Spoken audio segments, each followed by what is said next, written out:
I'm going to show this.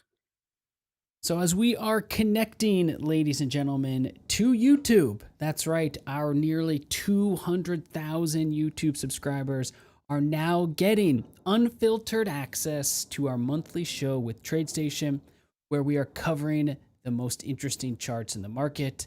And with that being said, it is important to give a readout so that everyone knows about our partnership with TradeStation, as this show is sponsored by TradeStation. TradeStation pursues a singular vision to offer the ultimate online trading platform and services for self-directed traders and investors across the equities, equity index options, futures, and futures options markets. And what I always like to say about this show and why it's a pleasure to have all of our viewers and people tuning in is David Russell is here on the show. He runs and operates the TradeStation account on TradingView. So whether you are using the TradeStation account on TradingView as a connected broker, or if you are reading all of the research and analysis that he is publishing from the account, you've got direct access to him right here. We're going to walk through charts and much more. Before we get started, he does have to do a readout about some ETFs and standardized returns. David, take that away. We just wanted to share this. This is actually the TradeStation platform. It shows the standardized returns of some popular ETFs that we may be talking about. Just wanted to share that with you for your reference before we actually get started, just if you want to see any of these returns. And I also will briefly return to this, Stefan, if you're ready for me to move forward. I Yeah. want to show a few things on this. I think now that we got everyone introduced to the show, for all the new viewers, they're quickly caught up. They know what's going on. We got our readouts. Now it's time to drill into markets and get people the information they need for this month. So let's do it. Well, great. Well, I want to now actually start with what I think is actually the most important chart, which is a 10-year treasury. This is a chart we've looked at many times. We usually look at it as a weekly.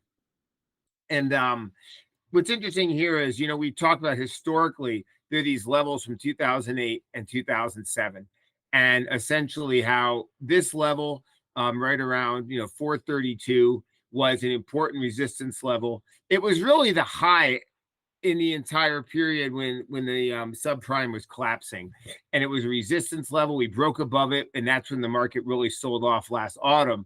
And then as we came back under it, that was a real sign of strength. And now we went above it. But now what I think is interesting, if we flip back over to the daily, is November 2nd was a very important day, more or less. We had this gap lower, and this is the S&P was rallying on this as well, but there's nothing as important technically on the S&P as there is on the 10-year treasury.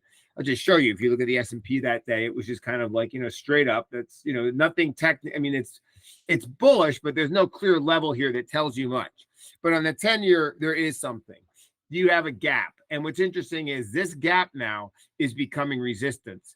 And so I think what's important is that if this turns into new resistance, what we basically have is on the weekly, we don't have a new high, and we have a higher low. And then if we don't get a higher high, that actually could mean that this big run in yields is kind of ending. So we did an idea a few weeks ago called All Eyes on the 10-year, and we were pointing this out, and it has continued higher since.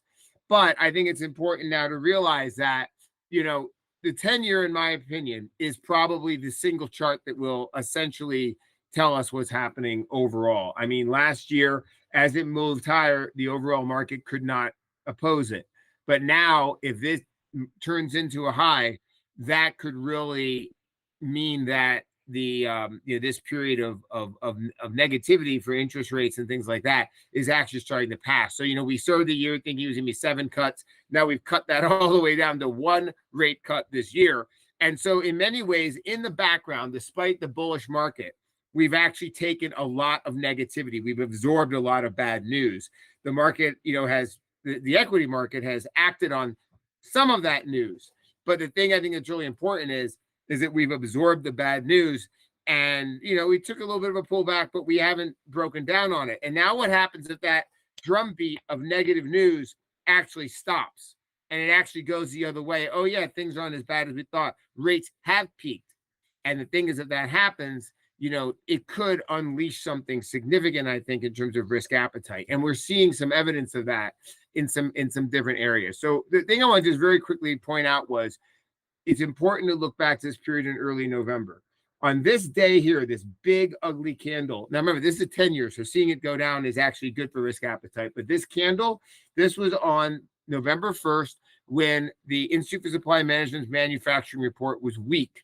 Then on the 2nd, the most important number, I believe, in the last year was a revision to third quarter productivity, which was improved massively. And wage pressures, the unit labor costs were sharply revised lower. So we had two extremely bullish revisions in terms of the economic data, which argued for lower inflation and lower rates. And the following day, on the 3rd, Friday, November 3rd, we had a weak payrolls number. So it was a trifecta of dovish news at that point in time that launched the market higher in late October, early November. And I think it's really important to realize that that was a major major earthquake of news that occurred at that moment in time. We might not remember it as much. It might be something people didn't pay as much really a tribute, but there were major events. And in my view, this is something now that's very important to watch.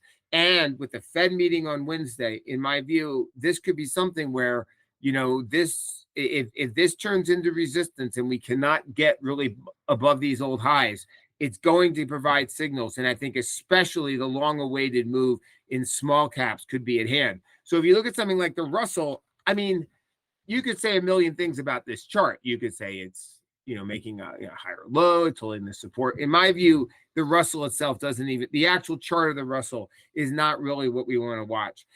If we believe that yields have peaked and are going to move lower, a lot of people have, a textbook that says the Russell's going higher. This is an expectation. There's a strong view out there that as yields move lower, the Russell and the small caps will outperform. And, you can make all the arguments in the world, but I think the key thing is that the 10-year is the driver of that. And that's why I think it's so interesting to see where we are at this level.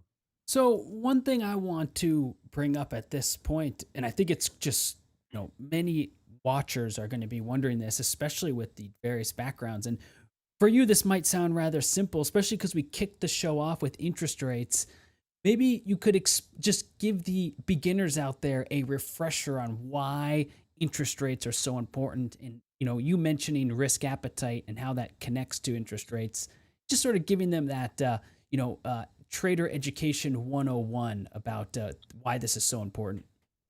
There are many reasons. The first reason is if I'm going to get less interest on my money in the money market account, then I want to own something that will make more money for me, which means stocks or risk assets. That's the first reason, is that lower rates will drive money out of fixed income. The other reason is that the longer rates in many ways will tell you where the short rates are going. If people believe that the Fed's going to be cutting rates next year, then you're going to start to see those longer term rates will actually move down to a certain extent, because they're pricing in where is money going to, where is pricing going to be 3 to 4 years from now. Even if you look at something like the 10-year, it's going to reflect. And if there is going to be, the idea that interest rates have peaked, then it'll appear in that part of the interest rate. So it says that. But then the other thing is that companies, they like to borrow money sometimes to do things like buy other companies, and that's favorable. You also will, there's an old formula that will measure valuations against interest rates, and the lower interest rates go, the easier it is to justify valuations. It's just like buying a house. The lower the interest rates are, the more value there is in the house. It's simple, math of leverage. So those are the main reasons right there.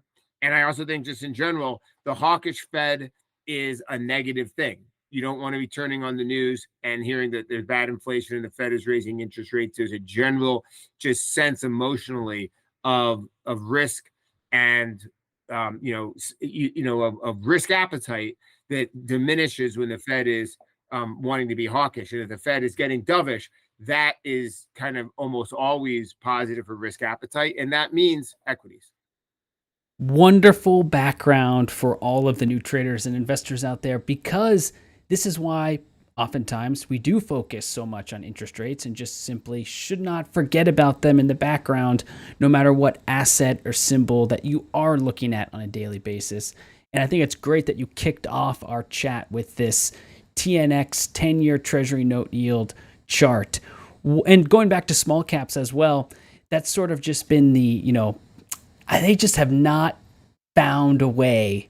Exactly. Look at the sideways action. It's been a very interesting market to watch. And for all of the potential crypto traders out there who don't fully grasp why we care about small caps, they're a bit like what altcoins are to the crypto space, just making that connection so that you can quickly understand why they are of interest. They also can signal that sort of risk appetite or that new market breaking out. So yes, this chart, David, has fascinated me because it really hasn't gone anywhere. Look at that since 2021. But that's the thing, is that if it does want to come to life, everything else has gone to new highs. The NASDAQ, the Dow, the S&P, and this one hasn't. So for many people, I think this is just, I don't want to ever say anything is a no-brainer or something that's obvious, but from an overall perspective, this one has space to see the upside on this. And I think that I'm not the only person looking at this chart. This idea of there being, potential space to the old highs on this. So I think that, this is something that there's a potential here of this getting a stampede into it at a certain moment in time. And honestly, if you look at the price action today, I mean, it looks like that we keep saying it, and it's kind of like, the old Peanuts with Lucy and the football. It wants to rally and then it rug pulls on you. But I think the thing is that you have to realize when it started rallying, several months ago, people were expecting 7 rate cuts. Well, now we're expecting 1. So you got to just realize is that basically all that bad news resulted in basically nothing. It didn't result in a big drop. It just resulted in sideways movement. So when the bad news stops and things start getting a little more dovish, that's where I think we could see the strength. So I do think this is an important thing to watch. And I think this will be the go-to. And I think it has a certain potential to be somewhat negative for the mega caps and for the large cap NASDAQ stocks, simply because there's so much money in them that, they don't, lower interest rates are historically good for them. But the other problem with them is they've become something of like the safe haven normal. I don't want to say safe haven, but they've become the mainstream play. And as people diversify, they will become, to a certain extent, a source of funds. Doesn't mean they're going to be bearish, but there's a decent chance of them underperforming in a period of dovishness, especially because there's a potential of money moving to global stocks. There's nothing I want to mention. I don't have a single really good way to highlight this. So if we look on TradeStation, actually, I did want to mention this very briefly. If you actually look here, we can see that in the last, say, month, if you look at our outperformers, gold miners and Chinese internet stocks. And that's kind of interesting because, we're starting to see some of the Chinese names and Brazil even outperform. It's just telling us that look in the last 2 weeks here, we can see global names are outperforming. China, gold miners, Brazil, stuff like that. And overall, the global names are doing well. Gold miners are doing well. And I think the main point about that is that these things are also consistent with the Fed being done and interest rates having peaked. I think the situation in gold is more complex because I'll actually go out on a limb and say I think that gold is possibly no longer a safe haven. Whoa. It's just another asset. Yeah, it's just another asset. It's just another commodity. It has supply and demand, and central banks have demand for it, and there's not a ton of supply. And I think what's also really interesting is if you look at the gold miners, and this is not technical, but I think I just want to mention it.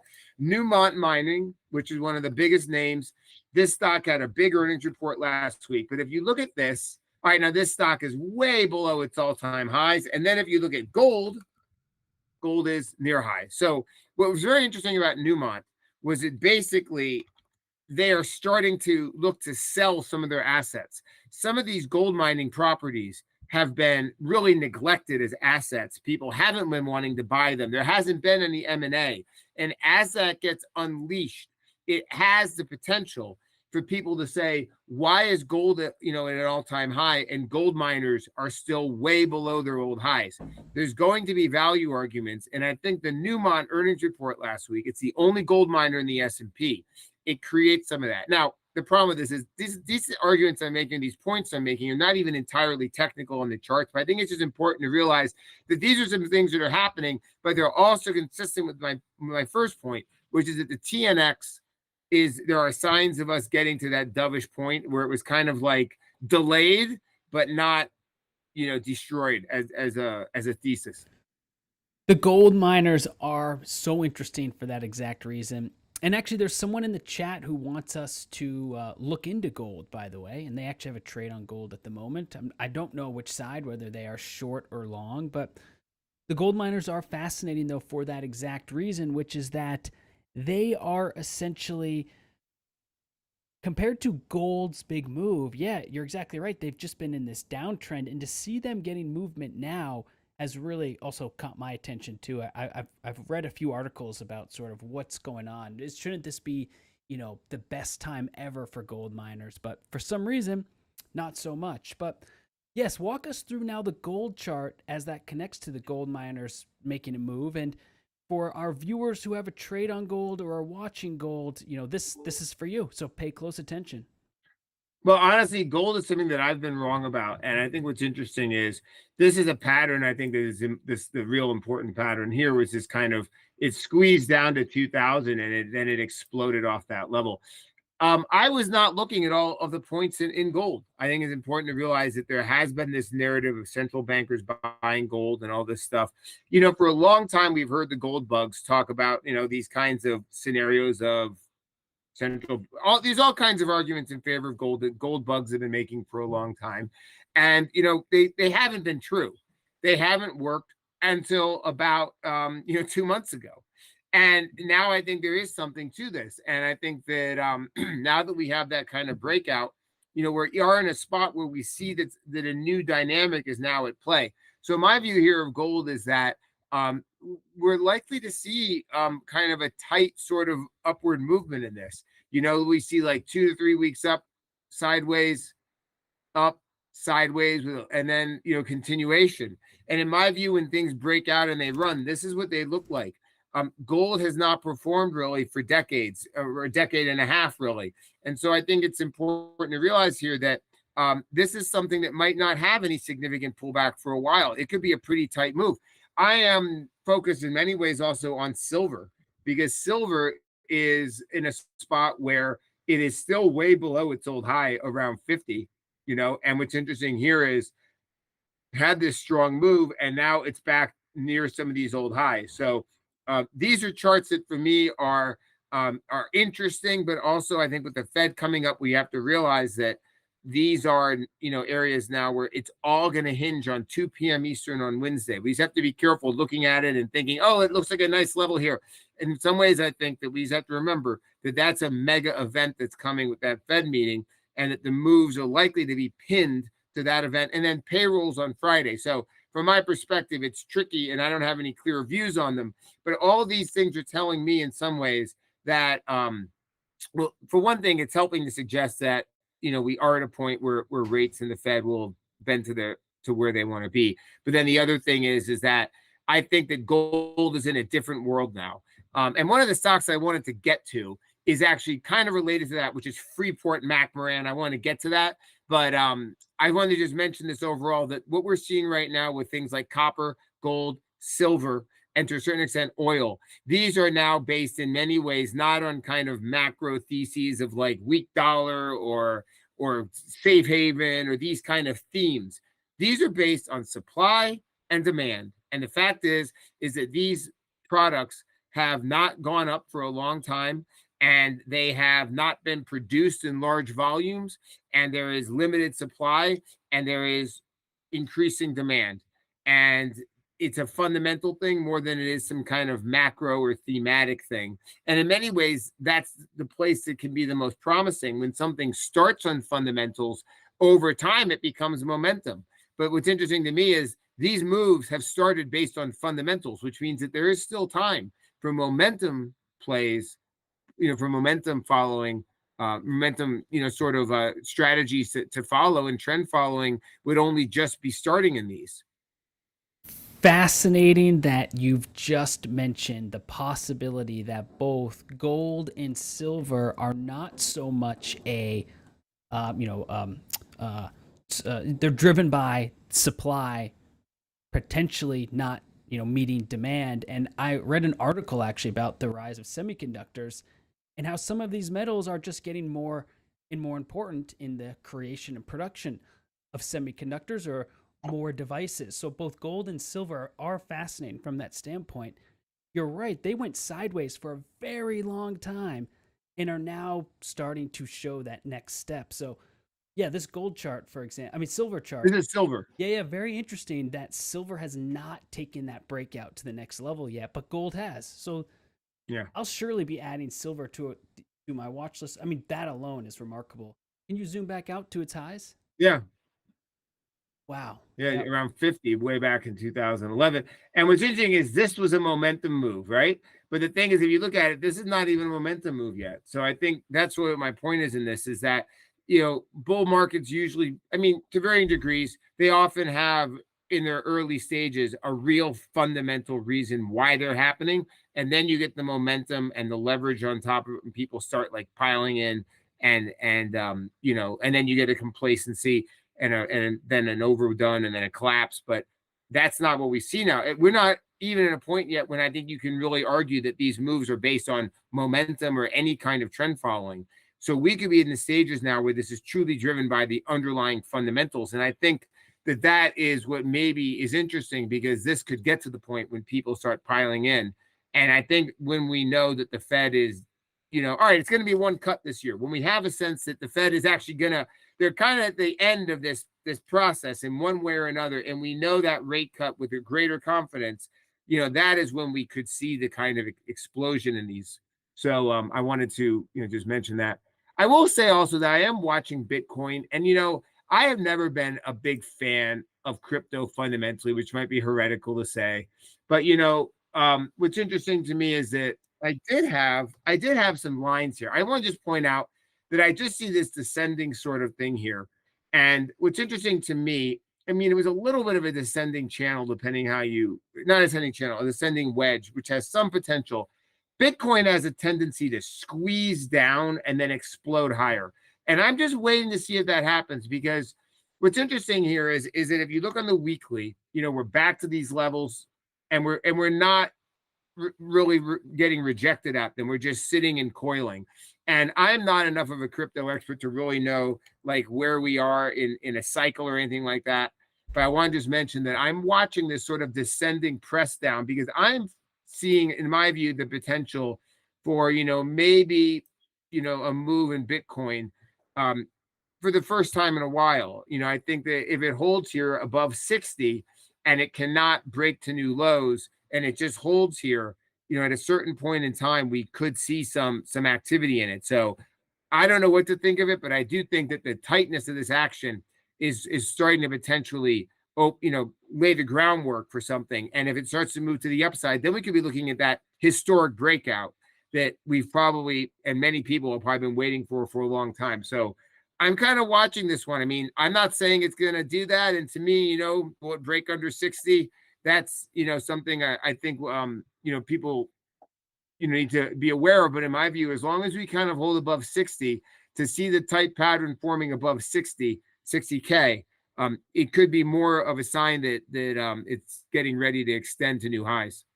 So I want to speak. I cannot hear you, Steph. Oh, sorry about that. I was on mute there. So don't know how that happened. Apologies for that. But I want to speak quickly to this Bitcoin chart and this pattern that you're observing as well, which is for the first time since Bitcoin's breakout back there in earlier in the year, I must say it's the quietest that I've observed the audience, you could say. So this just for the sideways action from March all the way now we're almost in May, or maybe slightly downtrending, always is of interest to me, because it's sort of when there's just less social volume, less chatter. It just takes that next breakout to get the social momentum cooking again.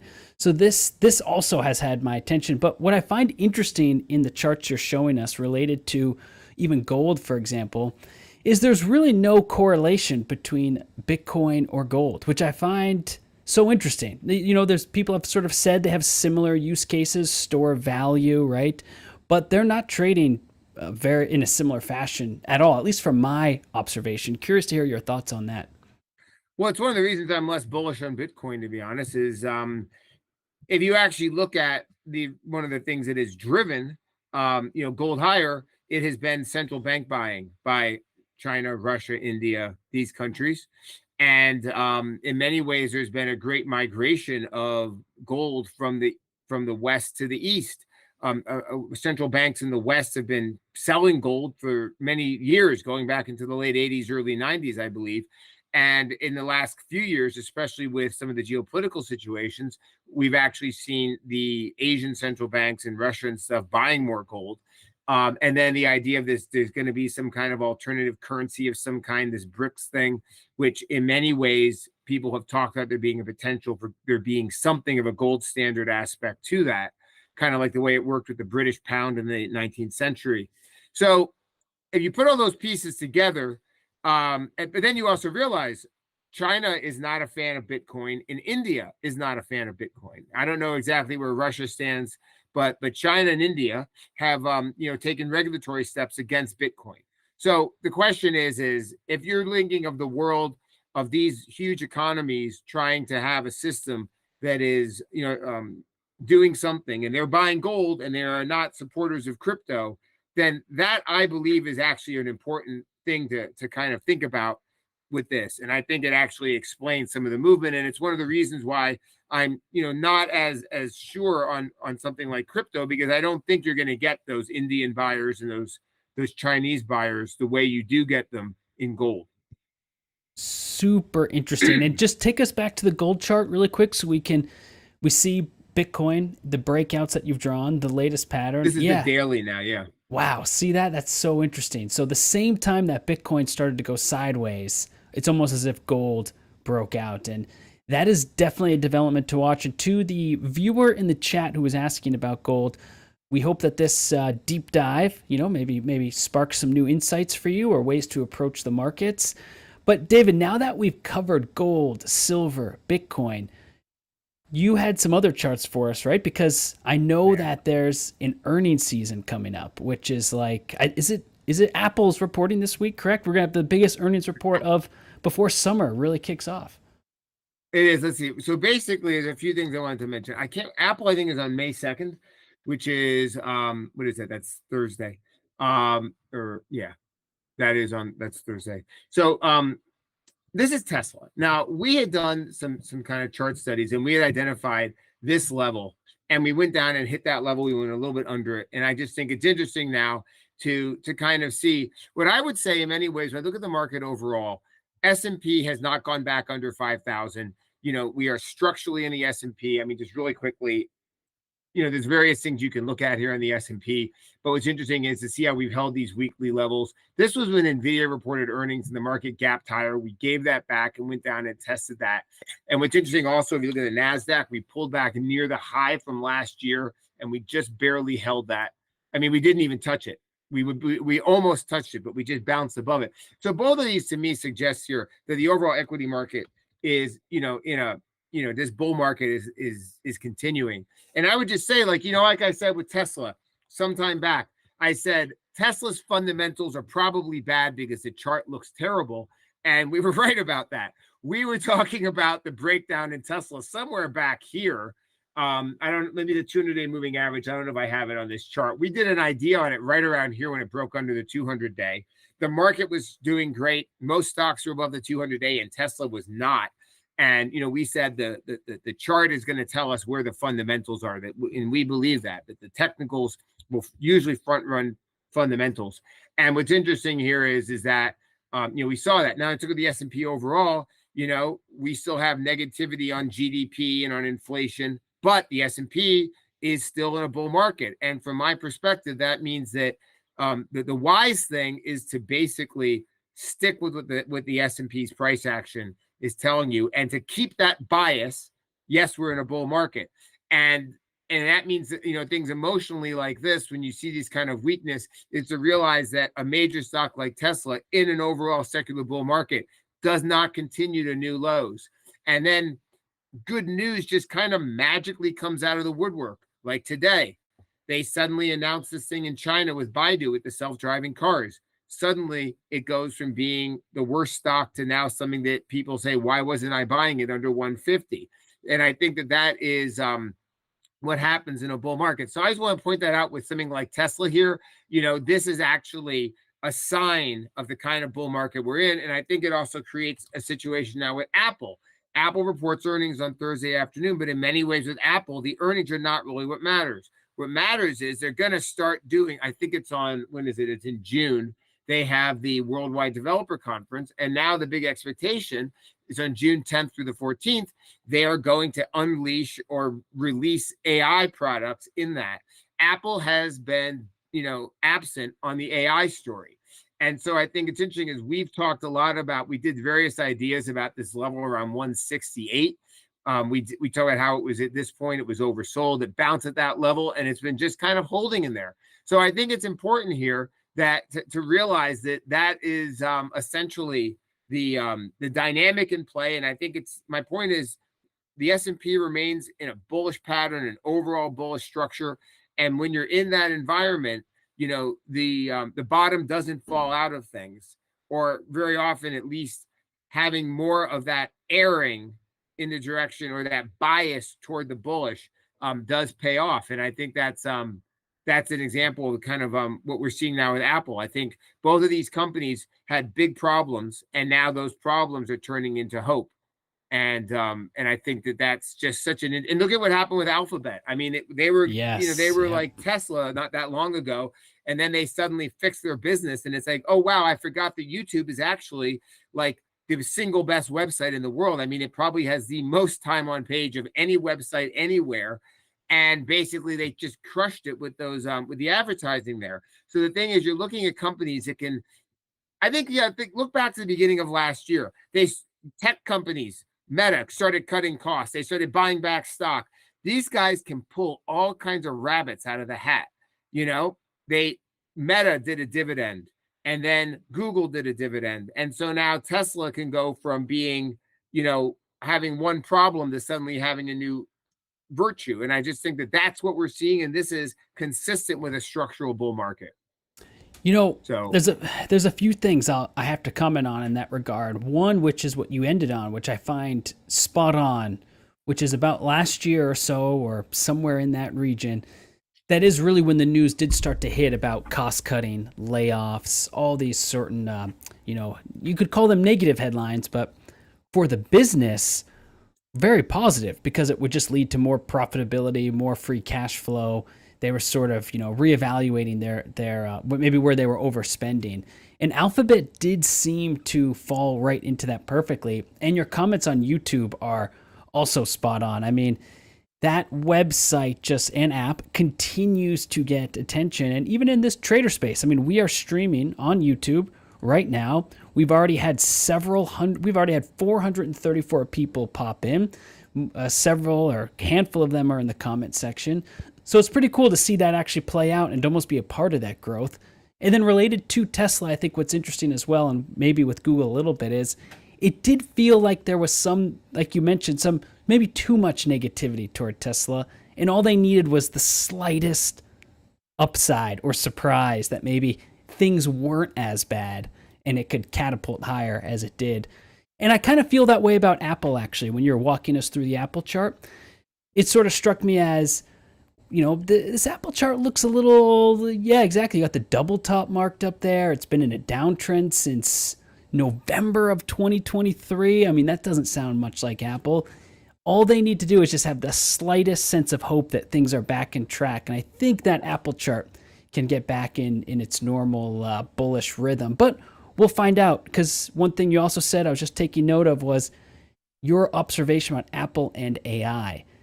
It's still a mind-blowing fact to me that they have not integrated any AI features into Siri. Siri is just like so prime for an AI tool, right? You ask Siri a question, she uses AI to return like a really high-quality answer. We just haven't gotten there yet. So I guess what I want to end this quick segment on is that this is absolutely, to me at least, the three large cap names now to watch for this bull market because of their sheer size and weighting in the index. You just walked us through Apple, Google, Tesla.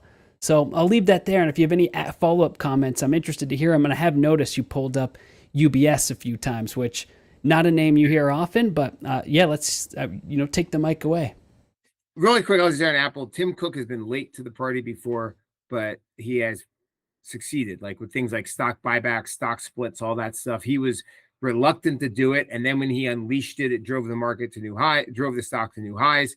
And the same thing in many ways, like in some ways, being late to the party is sometimes, being fashionably late might actually be a good place to be, because now there's like multiple AI people to work with. And now from a business perspective, and I don't know these, but I would just say if I'm Tim Cook now, I can like basically play ball with OpenAI, with Google's product, with anything from Amazon. I can threaten to do my own product. And then from a business perspective, I can get the best terms and the best outcome for both my shareholders and my customers. So I think that it's actually an interesting place for Apple to be right now. So anyway, let's talk about UBS, because a stock people don't pay much attention to. We did a bullish idea on it somewhere back here, and it did work. And I think what's interesting about UBS is these European banks have been incredibly boring, but they've been performing. And UBS required, the Credit Suisse thing when it blew up, and they acquired Credit Suisse, and the stock has, really performed. And here we have a level around 27 that is interesting to see. It was this high back here, and then it was a support in February, and we're back to it. I just want to point this out. I think when you look at it on a relative strength perspective, these European banks, especially UPS, have done really well. And this is, to me, a level where the risk reward might interest people. Another one I want to mention, I'm just going through these. You and I have talked about retail a little bit, sometimes with a little bit of amazement at how they perform. But Ross Stores has actually been a really strong performer in the S&P, and it's pulling back now to this high, more or less from back of May 2021. So I just think this is another one that's on my list. I'm not necessarily saying too much about it, but what's interesting is the market has pulled back here, and we are seeing some different sort of names that broke out early this year that are now, I think, starting to participate. And I'm talking about large cap names, S&P members that have been doing things. And when we look at the retail sales last month were way better than expected. When you look at the PCE that came out last week, the personal spending aspect of it was better than expected. So I think that right now there is something in the consumer spending that is there. One of the ideas we did recently was Walmart. And I think Walmart is also in that space where right now they are, just benefiting from overall strength of consumption across the economy. So with Ross, the main thing I wanted to point out was, like UBS, both of these have pulled back to levels on the weekly chart that could be kind of interesting. On this one, it's around this 131, 130 level.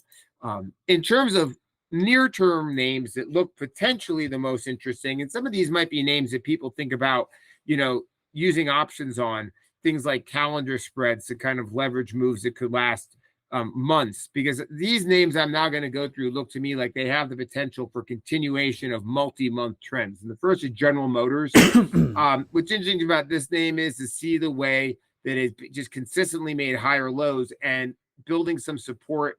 It's not exactly holding the high. It doesn't exactly hold the highs, but basically it pulls back, tests near the weekly highs, and then continues higher. And you can see here, this resistance became support. It held above this, level, depending on where exactly you want to look. But I think we can see this name has been stair-stepping higher. And, it's also in a spot where lower interest rates won't hurt them. Strong consumer won't hurt them. Valuation, now with some of the interest back in Tesla, it's probably taking some of the juice away from this today. But General Motors is in a place here when you look at their plans to be buying back stock, and you look at other parts of their business, there's things here for people to potentially see, if, given the situation, if the economy doesn't go into recession, just the trends themselves here are showing some potential strength. So I wanted to mention General Motors. Wow. Next one. Hey, David, right. Really quick on this General Motors chart, because I did not realize that, and they've been rather quiet, and especially with the topics we were discussing earlier, Tesla, and then of course all the Chinese EV companies coming onto market. I just see this stat, and based on your chart, that yes, General Motors is up over 70% from those November 2023 lows. I mean, that's surprising to me. I would not have expected that they are still going, and there might be something happening here. So By the way, for all the viewers here, David is now, really demonstrating some very interesting charts to look at if you're looking for a trade idea or a possible sort of new symbol to add to your watch list that maybe you didn't think to add before. This is a great example of one. I had no idea General Motors was on this move. Yep. And we have earnings driving the moves. And, it's just interesting to see when earnings happen. Now, this company had a lot of issues with the union stuff where it created a lot of negativity in the name. But again, very often, I mean, maybe not if you're Boeing, but for a lot of other stocks, the negativity tends to turn. I mean, Boeing Boeing and Intel are like these two names where I feel like they were not managed. They probably had bad management for 10 years before their meltdowns happened. And now they are just, in a bad spot. But General Motors was not like that. It was simply a name that had this union thing with the strike. And when that was gone, basically it meant that now we can get back to the fact that the company actually had made a lot of progress on things. All right, so there's a General Motors. Another name is Merck. Now, we did a TradingView idea on this one, on this pullback, and it did kind of, worked, but this is also an all-time high. And so I think, well, this is here, it's back. But again, here you have a name that is basically consolidating above all-time highs, is broken out, has right there. This was a drug approval. I mentioned it, and we did a TradingView idea right around here in mid-April on the pullback. And we mentioned what that was, the actual drug approval. And then it had strong earnings, but it had strong earnings here. So you basically have, earnings, and then you have another earnings report here, right? You have a drug approval here. So I think that this is, remember the Dow? These are a lot of names that are kind of classic, established, they're not the size of an Apple or Microsoft, but these are blue chip major companies, General Motors, Merck. These are interesting charts. These guys trade a lot of options, and a lot of these are names also people could think of leveraging over time with options. Another one is Western Digital.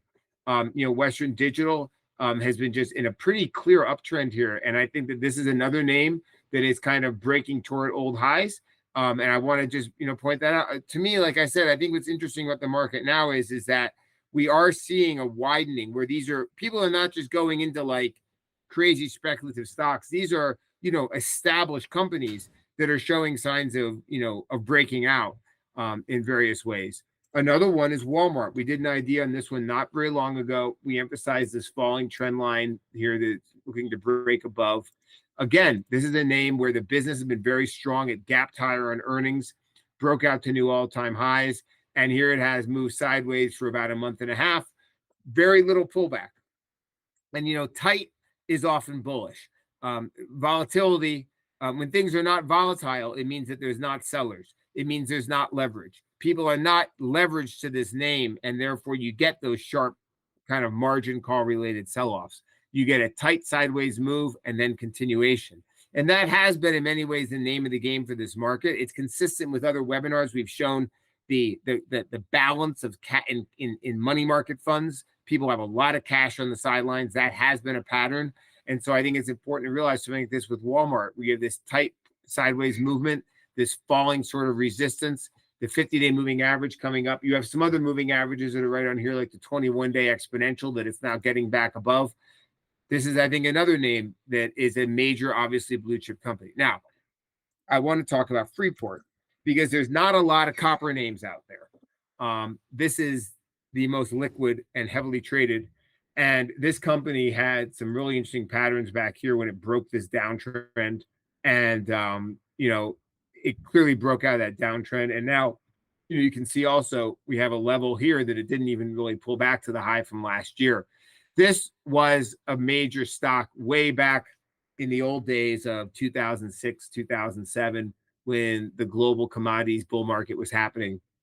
It's not even back to the old highs. So these are names that, were if you were active in the market 15 years ago, these were names that were major momentum plays that people traded a lot of options in, that were very active. And it's basically, you can see that it just had 15, 16-year bear market. And, I just, these are names that I think are important because copper has been performing, and with the strength in China, and China has been taking steps to support copper prices. There's been multiple times that China has turned off or reduced their smelters that produce copper. So copper is one of these things where it's an economic play, but it's also an electrification play, a general infrastructure play. Freeport to me here is one that I think the most interesting names because there's just not a lot of copper names out there. There's a few other small companies that are not as liquid. Freeport is in many ways the Apple of metals.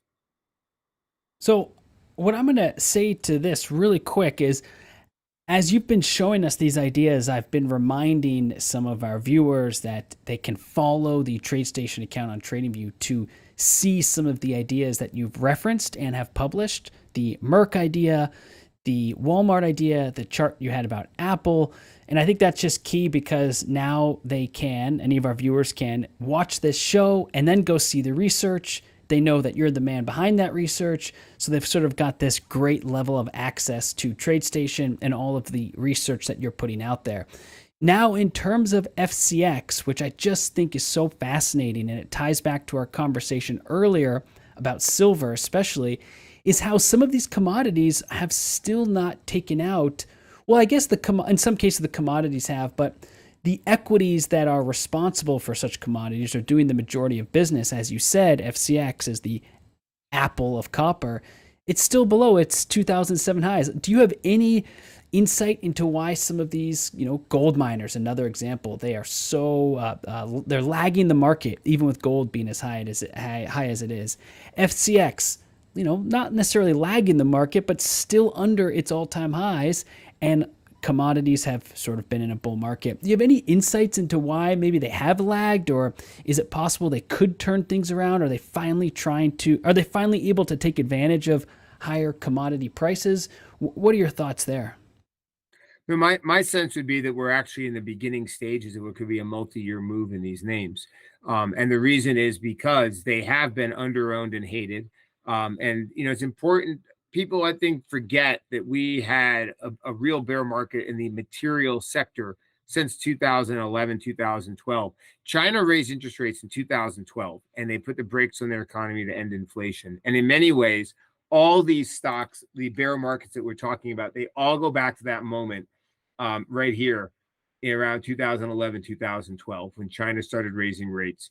I think that maybe people don't remember this, but it was one of the most important events this century for financial markets. It basically, caused deflation, and it killed oil. It killed a lot of these material stocks. There were other things happening. American oil supply came online. A lot of things happened. Europe and America were both in periods of relative weak investment, which dragged on commodities. There was a bubble in commodities in that first decade of the 21st century.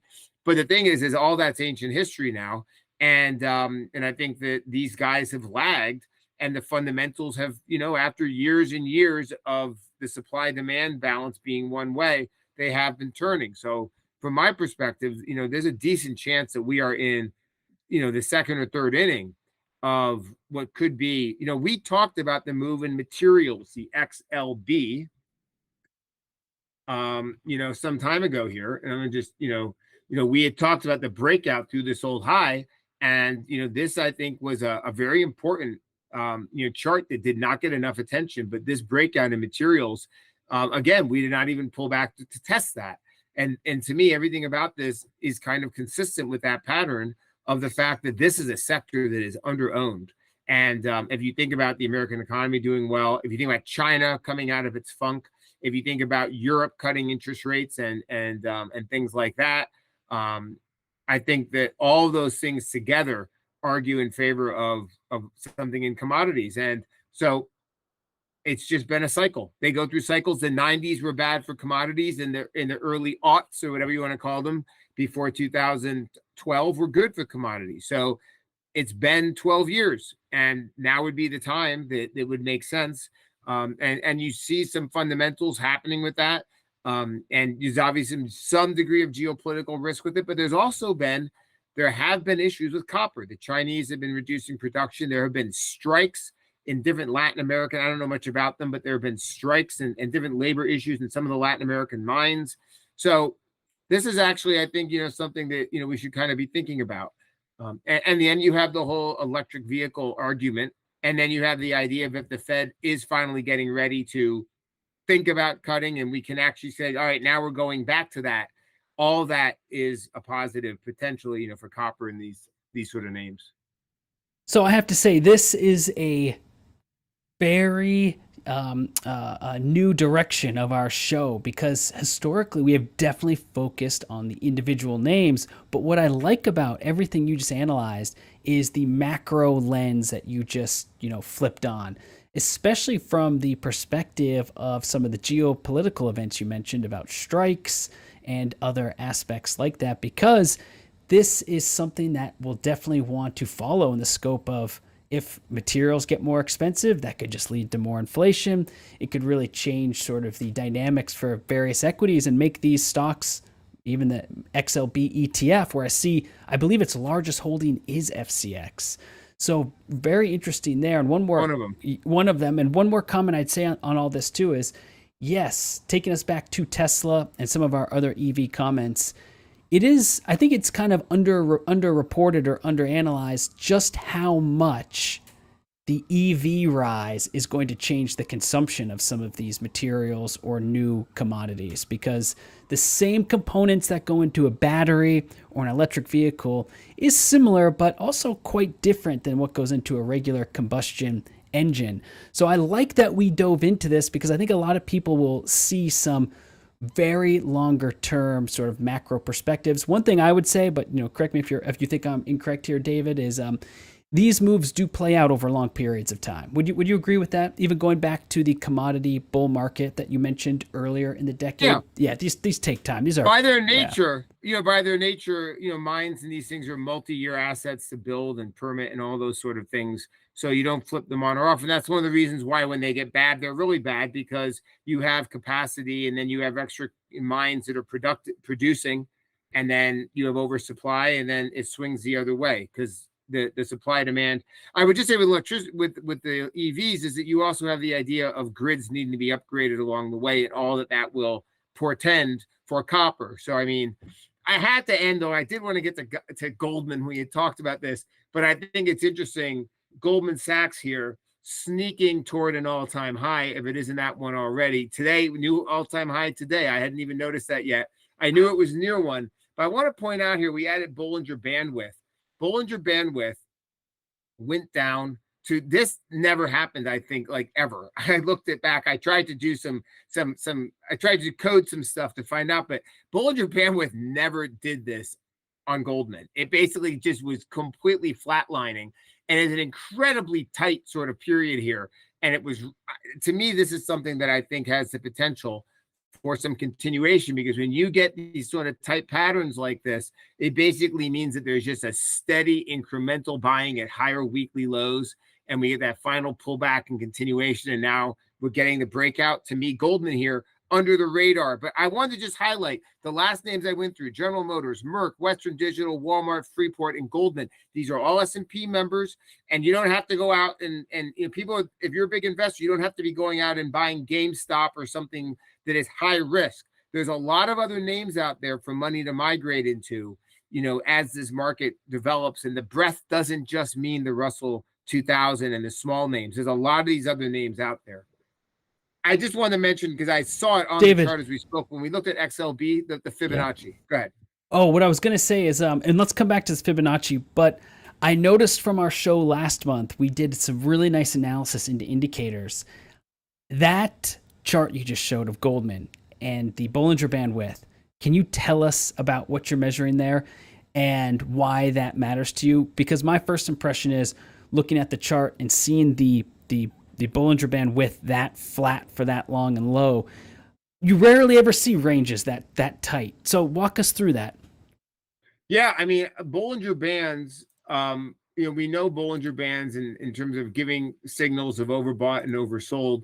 What I like for them is when you actually see the width of it. And when they narrow, it means that volatility is very low and you're very tight price action. And that's what we saw down here. So I usually look at Bollinger Bandwidth more than I actually look at the Bollinger Bands themselves, because I like to use it as an indicator for things that are, potentially getting ready to expand. So I put on Bollinger Bandwidth. And if you look at this, this is almost a freakish abnormal. You look at it and you're like, what is that? I mean, that doesn't really happen very often for it just to flatline like this.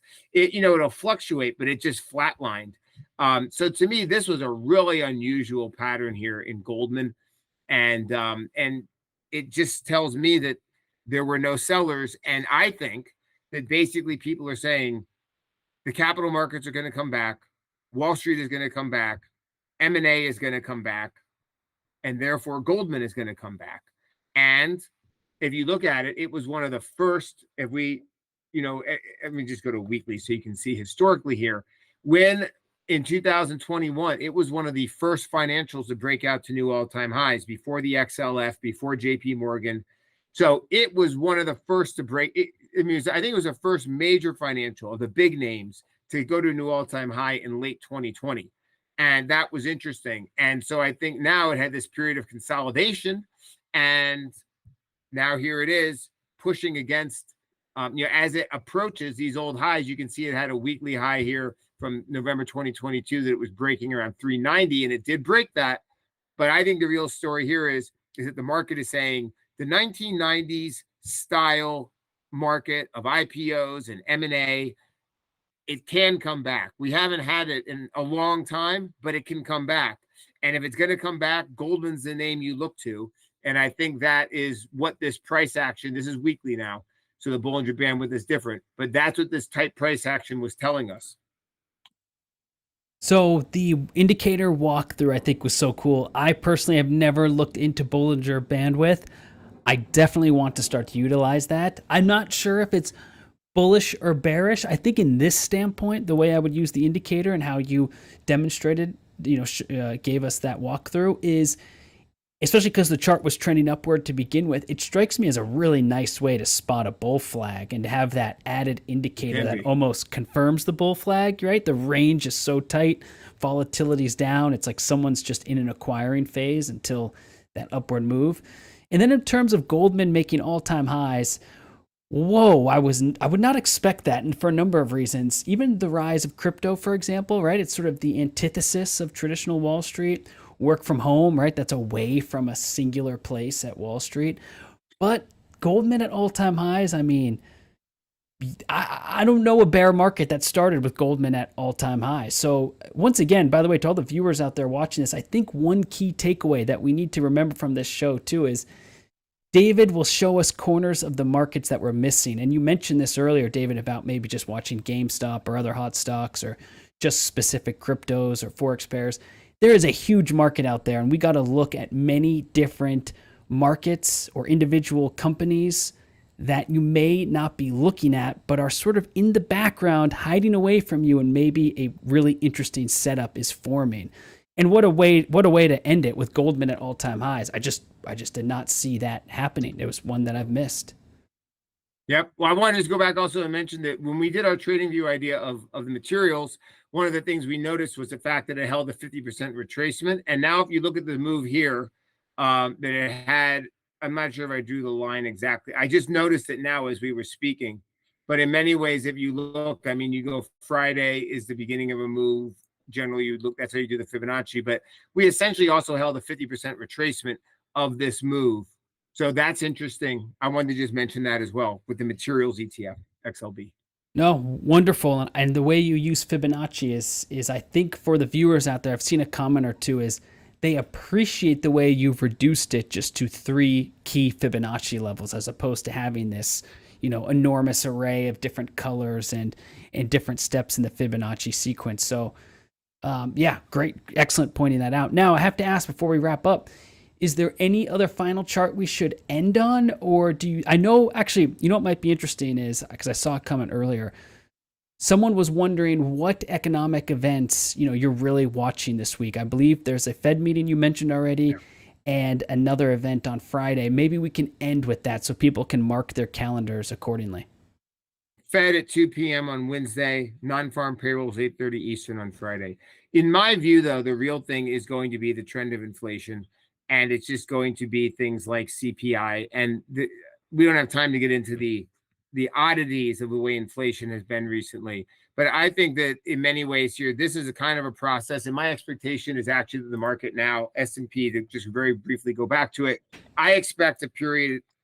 I see the potential for the S&P to essentially move in a sideways period like we saw back here in April, May, and early June, right here as we kind of, figured out the debt ceiling and that got fixed. I think right now we're in a spot where the market could actually move sideways on a weekly chart for a while until we actually get more confidence in inflation. I think that there's optimism, but it's also it's not confirmed. So that's kind of my overall thought right now, and I think that's maybe just we should think about is to realize that there is a potential for a period of time like this. This is a weekly chart, remember, when we just kind of consolidate for a few weeks, and then we'll get more data. We will get another inflation report. I'm not sure when it comes. It's actually May 15th. So the May 15th inflation report. Then we'll have the next Fed meeting after that on June 12th.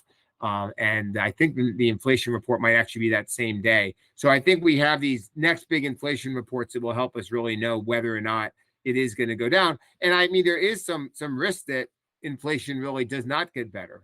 But the thing is that the market will give it the benefit of the doubt for a while. And I think that's where we've been. The market will run on hope. And then if the hope is dashed, then you get reversal, and or you simply consolidate until the hope is confirmed. Well, I would say on that note, we've hit the ideal ending point because we have whipped through tons of charts. You've taken us through the whole market, including some very interesting big macroeconomic concepts around commodities, which I'm going to look into after we wrap up this call. And with that, ladies and gentlemen, we have concluded our show with David Russell and TradeStation. A few quick reminders. As you know, TradeStation is an integrated broker on TradingView, so you can connect your TradeStation account to TradingView using the trading panel at the bottom of the chart. In addition, David publishes ideas and research from the TradeStation account on TradingView. I know I've mentioned this 2 or 3 times already, but thanks to our 656, now 662 viewers throughout this show, and I just want to make sure you're all well aware of the resources available to you both on TradingView or as an integrated broker on TradingView with TradeStation. So thank you to everyone for watching. We'll be back next month. David, a pleasure as always. Thank you, Steve. Have a good one. You too.